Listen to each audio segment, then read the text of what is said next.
I'm Mark Vecchiarelli, and I'm actually president-elect for the AMA, which means I'm just getting ready to be president in 2017. My background, so I'm really not a marketer by trade. I studied psychology, but I've also I worked in academia for a while. I've done events, I've done government relations, I've ran my own agency. I even worked for the Privacy Commissioner. I worked with Vance, who was here earlier.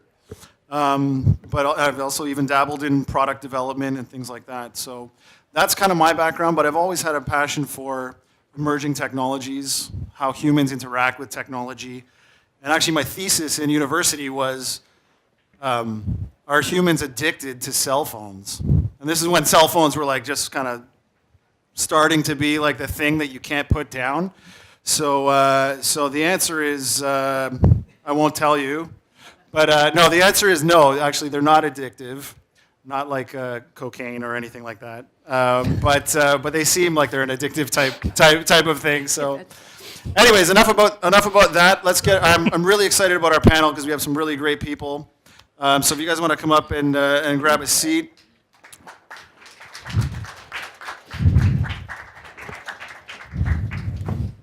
I will grab a seat as well, and I will actually give.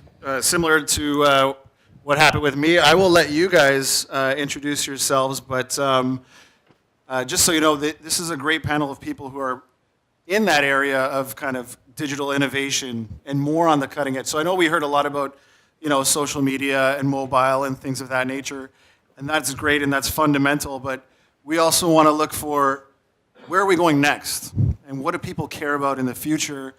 There's a lot of talk about IoT and virtual reality and augmented reality and things like that. I know like I said earlier, I'm a huge fan of that. These are the people that help to shape that and push the direction, whether it's retail or healthcare or different areas. Oh, and one more thing, not just technology. I think we're seeing a lot more now marketing, not just marketing companies, but companies in general are starting to pull in psychologists, anthropologists, and people to understand humans that much more, because that human connection, building relationships, is that much more important. So if you want to start, Matt, you can introduce yourself, and I'll grab a seat. Hi, my name's Matt Tapala. I'm the Managing Director of Innovation over at Sid Lee. So for those of you who don't know Sid Lee, easiest way to explain it is we're the ones that came up with We the North. So let's hope the Raptors do a little bit better tonight. But yeah, so my role in innovation, as Mark was kind of leading into, is really helping push not only Sid Lee to become more innovative and look at new technologies, but also to how to apply that to our clients. So it's a bit of a client strategy role as well as an internal operation role as we continue to evolve as an agency. Right. I don't know if this is on. All right. I'm Zara Rajani. I am the VP of Digital at Jackman Reinvents. For those of you who don't know Jackman, it is a retail reinvention company. Primarily what we do is we have teams of management consultants and research, digital, architects, creatives, and we work together to sort of reinvent organizations who are in distress. So retail organizations who at this moment are experiencing competitive pressure, they see white space, or they're moving to IPO and or some kind of acquisition. And so we work with them to sort of redevelop their strategies, their 360 customer experience. Particularly on the digital side, we sort of look at the role of digital. What role is it playing for the organization, for the brand? How do you elevate the brand? How do you use the channel more effectively to sort of affect true business results? And we work with a number of different technologies and strategists to make that happen. Cool. My name's Kevin Keane. I'm founder and CEO of BrainSights. BrainSights is a research and technology firm. Basically what we do is we advise big media companies, portfolio advertisers on how to create better experiences by measuring and recording the physiological and neurological responses to content and mining that data so that our clients can improve their understanding of humans and design better experiences, better content to suit said humans. Yeah, that's me. So I was thinking I'll start. I was just on the interwebs last night, And I came across a quote from Nokia CEO in 2013. He said, tearfully, he said, "We didn't do anything wrong, but somehow we lost." And I thought that was very powerful and heartbreaking. But on the plus side, I guess that's the bad news. On the plus side, 2016, they were just at a conference showing some exciting new hope. But I thought that raised an interesting point. It's not even that they failed. It's not even that they did something wrong. They just didn't take the next step. And some of the other discussions that we talked about, or the other panelists that were talking earlier, mentioned that. Like we talked about more in the social sphere about Snapchat. When do I jump onto Snapchat? But when do people jump onto new technologies? And I know there's a variety of them out there, but maybe you guys could tell me, like, an example of some new technology that people have used and what decision process was involved to go from A to B.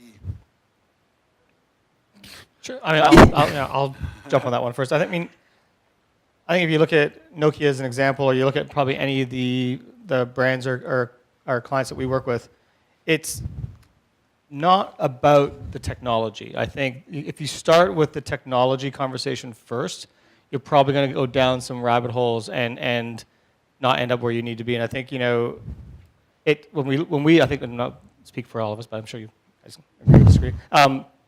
You got to look at human behavior. And I think when you start to look at behavioral trends and understanding where things are going and where you can service a need, where you can solve a problem that isn't being solved before, is where you start to look for, now, how can I use technology to do that? And I think, and maybe just to tee Kevin up a bit too. I mean, Kevin, we've worked with the BrainSights guys, and neuromarketing sure is a very hot topic right now, but there's a fundamental need that his company serves that it still isn't being serviced in the marketplace.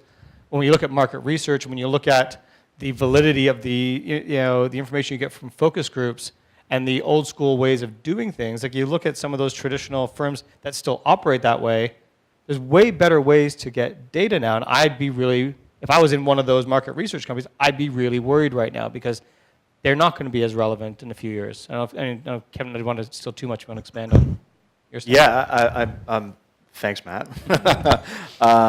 It's the way that Matt's framed it is spot on. Like, look, I started this company 3 years ago, and I led with technology.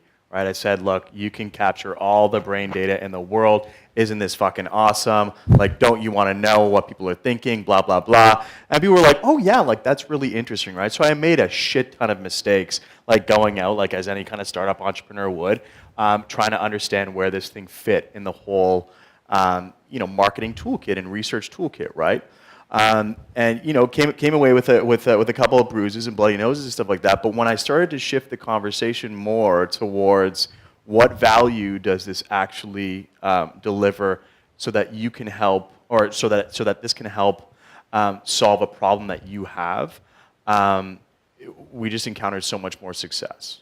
Yeah, the other thing I would just add to that, here's another lens through which you can think about it. So, to your point, technology is it's a mechanism to get you to your end goal. And I think a lot of the time, so I'll give you an example. So last year we're working with a sort of high-profile fashion brand. And the brief that came in, and this is not uncommon, the brief was, okay, we need to apply an emerging technology. We need to be recognized as a brand that's using technology. And that's a fair sort of a perspective from a brand because, they're trying to elevate their brand in some way, shape, or form.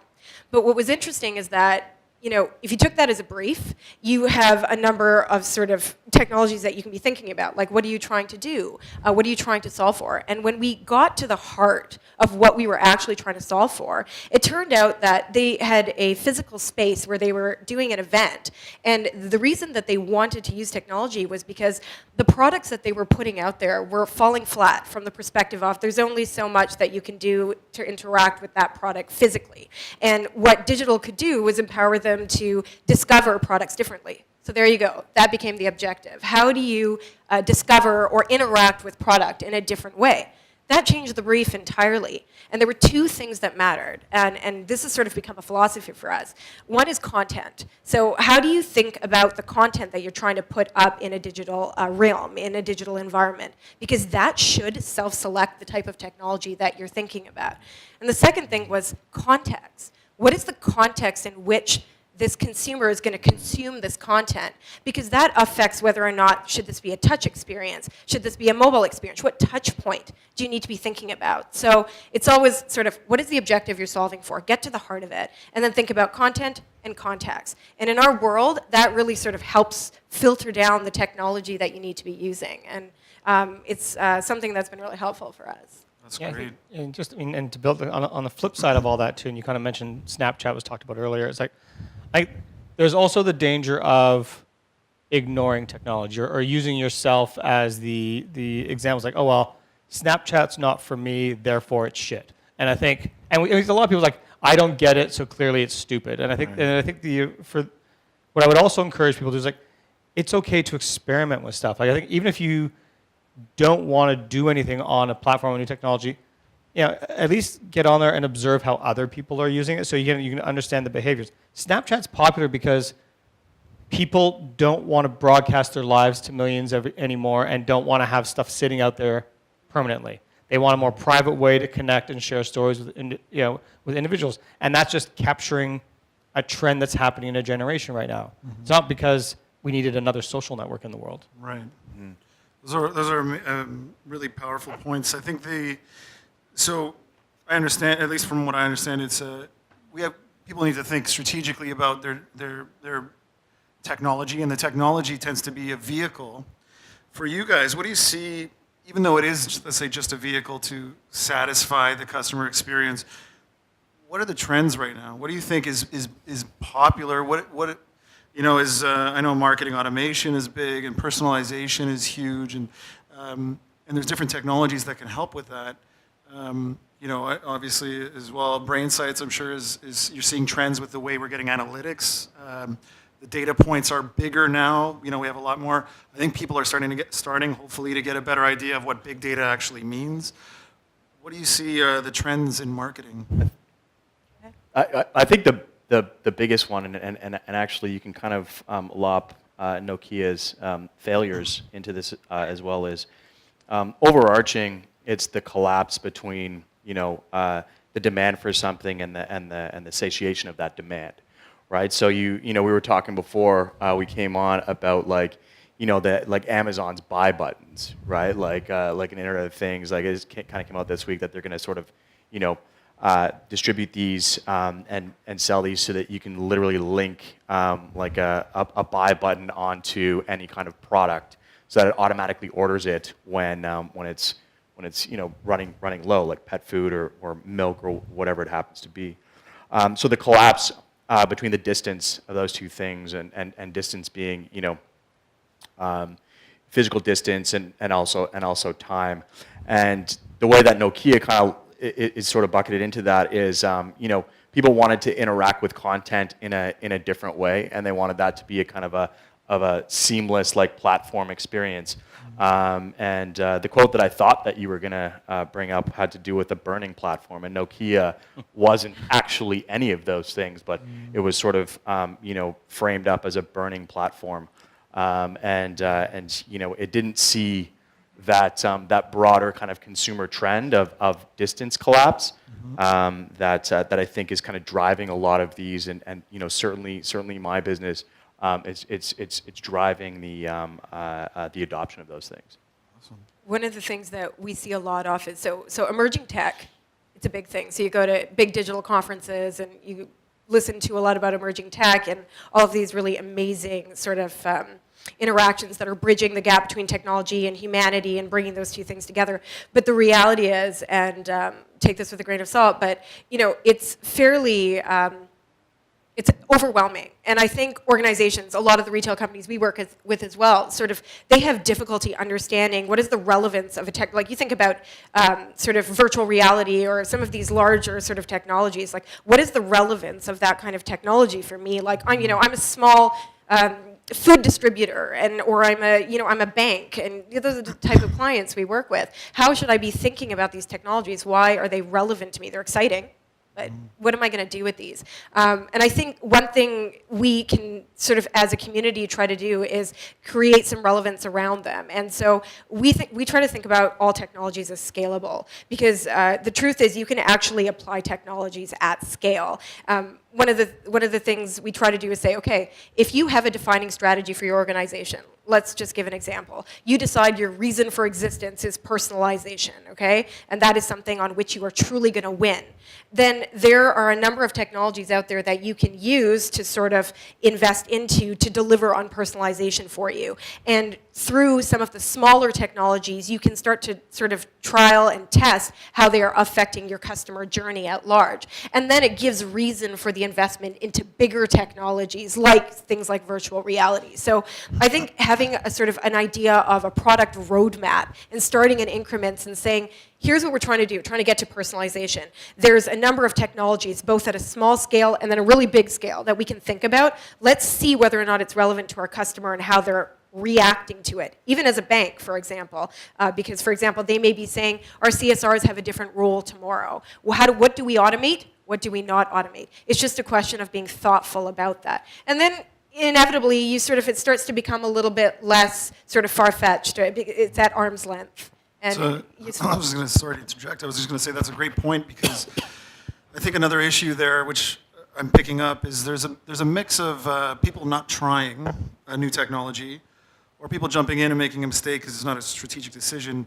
And a lot of the time, I think the not trying probably comes from a fear to try new things, either because they've been burned before in the past, they've made big investments, lost a lot of dollars, and the project failed. And sometimes the project may have failed because of human resources, and they blame the technology or whatever else. So there's that kind of dynamic, too, of the fear to try. So I think that's a great suggestion, to kind of have a roadmap and build a functional, like a purposeful kind of road to whatever it is. You don't sort of start from zero to artificial intelligence in the next realm or something. So. Well, it's happening, and some of this stuff is happening faster than we think. To me, I think having a roadmap is great. It's like you've got to have that stuff that makes sense, and then you've got to have that 10% of stuff I'm going to try and fail at, but learn something from. And I think if I look at kind of the micro stuff or the immediate stuff that we're looking at right now, I mean, absolutely, personalization, automation.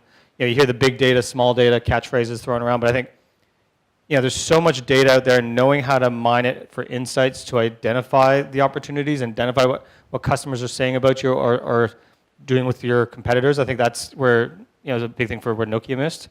But I think if you want to start looking at some of the macro levels, like when you talk about VR, VR is in very early stages, but again, if you look at this world we're in where there's a lot of noise and people are very overwhelmed with technology and messages, you're seeing there's a trend of people retreating, and VR is actually helping satisfy these people almost as an escape. And I think if anyone wants to see the potential dark side of where VR is going to go, if you haven't read it, read Ready Player One. Like it takes you down a path, but you can understand again where some of this can take us. I think the other thing, and if you want to see insights on where things can go, if you haven't watched it, watch BBC's Black Mirror.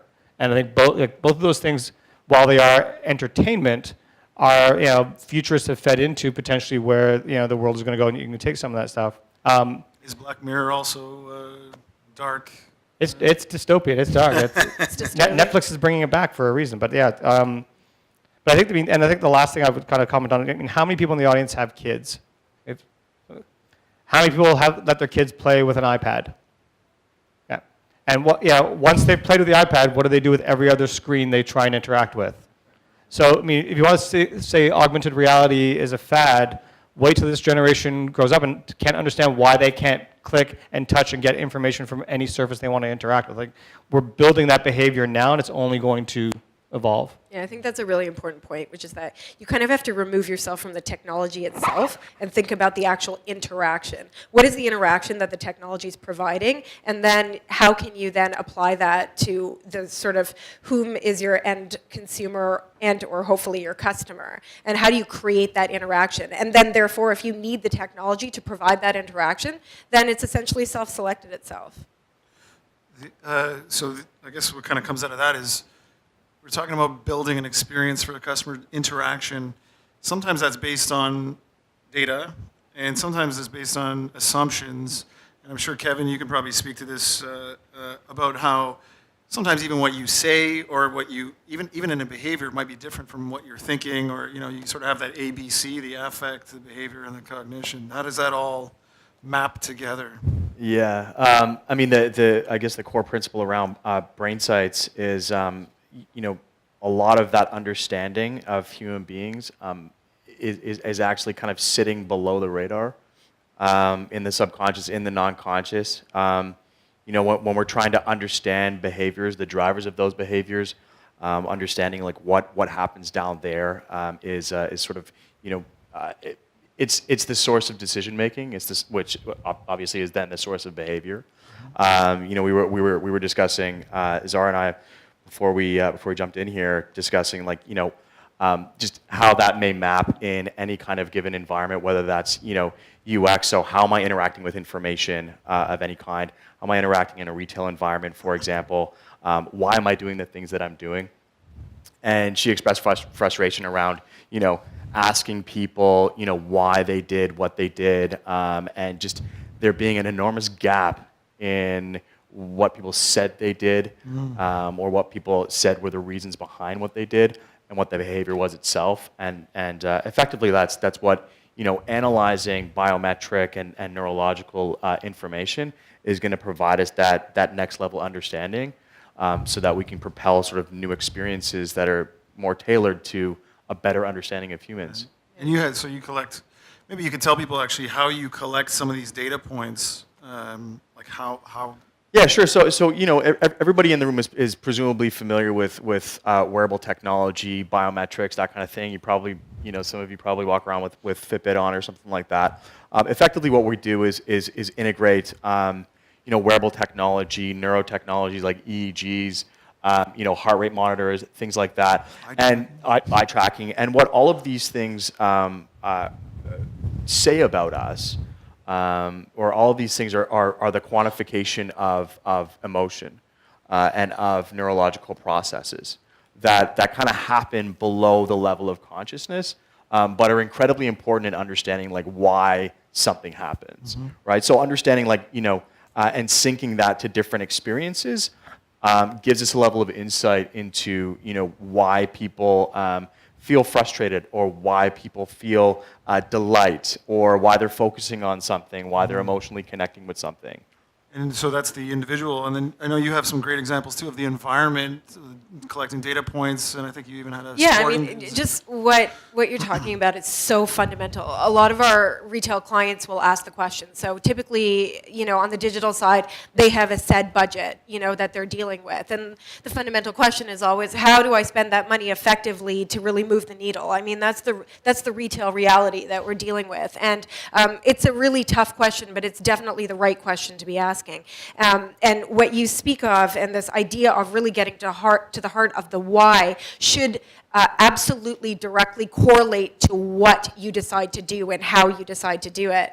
And I'll give you an example of how we can fundamentally change your strategy and where you invest your money. We worked with a retailer a few years ago, of a very large apparel specialty retailer, where it was event-based. And we typically do customer journeys, really important piece of work that I think a lot of organizations do, understanding the task. But part of our process is equally doing what we call an emotional journey. Now, not sort of the most objective piece of work. It's a little bit more subjective. But that being said, really critical, because the two things that need to come together are fact and feeling in any given sort of strategy. So this is the feeling part of things.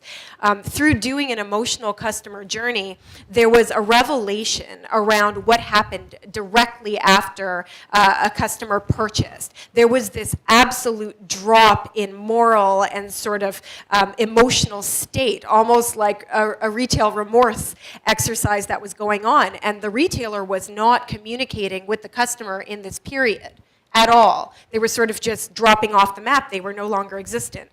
And we realized that if you just reached out and spoke to the customer and had a communication or engagement with the customer right after that moment and caught them in that emotional state, it dramatically affected them keeping the product, feeling good about the product, but more importantly, purchasing more product immediately afterwards. And that, that's a direct impact to revenue, but more importantly to the relationship the brand was having with the customer.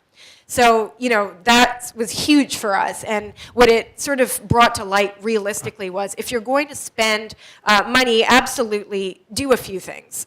Know your customer and really know your customer. Don't just know historic data about your customer. Get to the heart of the why through emotional means. So things like what Kevin is talking about. That is really and truly worth the investment. And so I know that emotion's a big thing. We talk about expectations too, even some other discussions we're talking about, timing, getting the timing right, when those touch points are. And one of the other things we talked about, 2 seconds, of delay on your mobile device can cause all of this stress. And stress is really the emotional response. But 2 seconds is almost kind of funny to think about how little that time is. Maybe Matt, I don't know if you can talk to some of the realm of expectation and where we are today. I know you kind of addressed it a little bit with iPads and the way that the world has changed. What else are you seeing?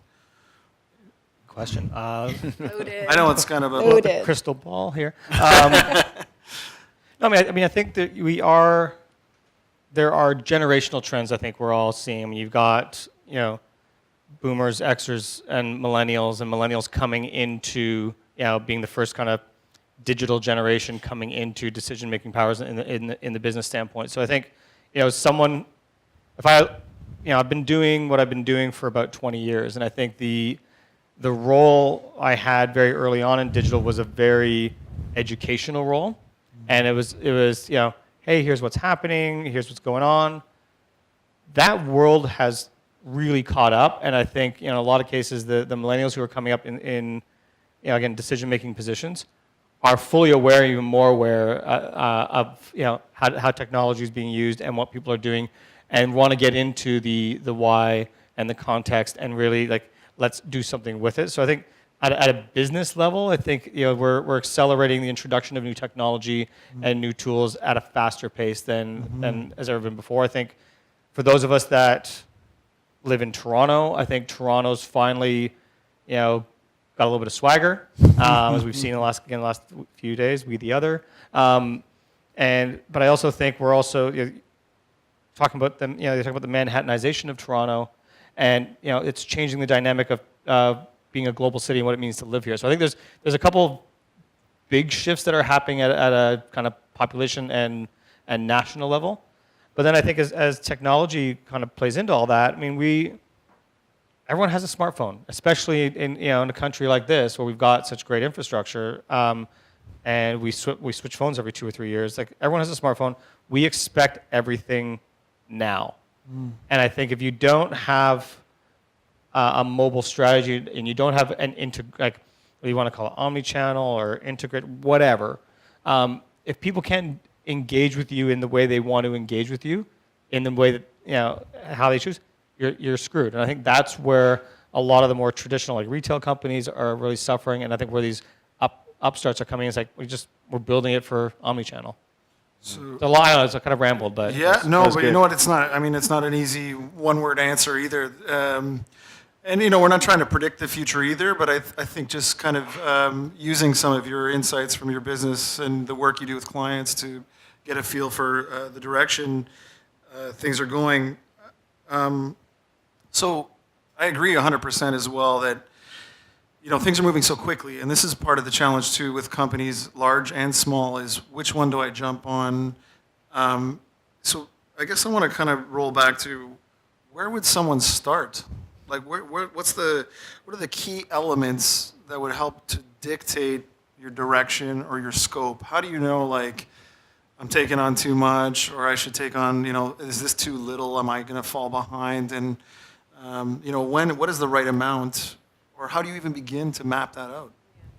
I would say, at Jackman, we have a saying that we say, which is strategy means choices. And choices are difficult but necessary in order for you to make educated decisions and essentially focus. You got to pick a path and you got to stay with it. And that's how you succeed. And with that comes the idea of it's not about big or small, it's more about fast. And that's a really key sort of philosophy I think organizations need to adopt. This idea of you need to have speed because, to your point, things are moving very quickly. And retail organizations, both small and big, are more nimble and they are adopting things more quickly. And it's more difficult to differentiate yourself as a brand in your competitive space. So sort of two things that I'll throw out there. The first is that your competitive space has changed. And I think this is something that we talk about a lot. You're not dealing with the competitors in your space anymore. Your competitors are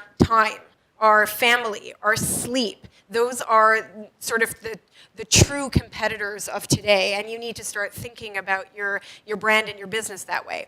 And if you do that, what innately happens is when you're trying to scope things, you think about inputs. And that's probably one of the most empowering things that you can do when trying to scope an exercise or an initiative. It's sort of to say, what are the inputs that I need in order to be successful on this journey? So do I need my business strategy to be clear? Do I need to know who my customer is? Do I need competitive insights? And do I need performance insights? Okay, if those are the 4 insights that you need, what do you have? And where are your gaps? Invest your money and build your scope around your gaps, because then sort of cumulatively, you will have all of the inputs to move forward and essentially devise a proper sort of strategy and decide, what are you winning on? What are you differentiating on? Because that also innately is going to tell you what you should be doing. And with choices, things fall off the map. And you just have to get comfortable and get your organization comfortable with the idea that you've made the decision that the initiatives that you have on your roadmap ladder up to your goal. And the other initiatives that people are pushing at you need to fall off the map. And that's where, if you have a case for change, and you have a really clear path, and you're able to dictate, here's our case for change, here's why, here's what the inputs have said, you will no longer have to have organizational conversations about why. People are going to start asking you, okay, how? How are you doing this? And with a lot of our organizations, we help them develop that case for change. And that shifts the conversation. And that's how you get to a scope that matters. Yeah, I think a couple things to build on that, maybe some takeaways that people can take away. I think we look at clients who are, saying things like going through a transformation, trying to figure out, okay, wait a second, what we're doing isn't working anymore. We need to figure out what to do next. And it's scary. And Canada's a risk-averse country. So, you got to kind of give some sort of framework to get people there. And I think from a marketing standpoint, and this model can apply in a bunch of different ways, we often advise our clients, like, take whatever your objectives are for the year and push yourself to achieve them with 70% of your marketing budget. So it's, really kind of forces you to be, really optimized, forces you to be, make some hard choices on what really works for your business. With that other 30%, I'm not saying cut the budget, I'm just saying try and do it with 70%. With that other 30%, take 10% and try very specific things. Like, try innovations, try new things, test things out on, whether they're small use cases, small little pilots, things where you can control the risk and mitigate that, but you can actually understand what you're testing and get a clear result. Of the things that work in that 10%, that's what you roll into a bigger test into that remaining 20%. So that over time, the stuff that's working goes from a small test to a bigger test and then into your 70%, so you're constantly optimizing. We see a lot of, marketing companies, media agencies, creative, playing in that model. I think that's one thing. I think the other thing, and I think Zara touched upon it earlier as well, is this idea of understanding your consumer. If you are on the client side or brand side, and you don't have a team or a person that is in charge of consumer insights, that is constantly not only looking at research and data, but finding new ways to get data, you're in trouble. And I think, and again, Kevin talked a little bit about what BrainSights does. There's all sorts of ways to get data. We see it's easy to throw $1,000 into a media buy on Facebook and do some A/B testing to get some data, or ask them. Like, it doesn't have to be expensive to really, again, test hypotheses, find out new things, test new markets. in a very low risk way. So to me, like, test stuff, just test, and learn from it. That's great. That's some really powerful answers. Did you want to Yeah, add? no, just to kind of zoom back and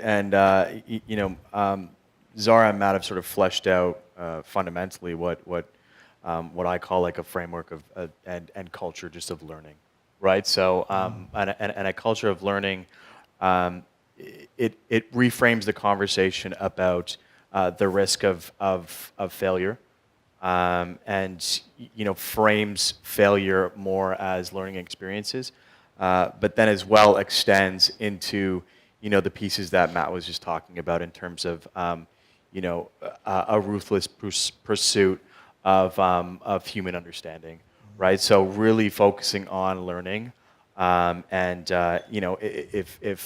if you don't learn or if you don't have the desired outcome from that experience, you pivot, right? But I think those experiences and implementing a culture of learning as a place to start, which was your original question, I think is a really effective way to start.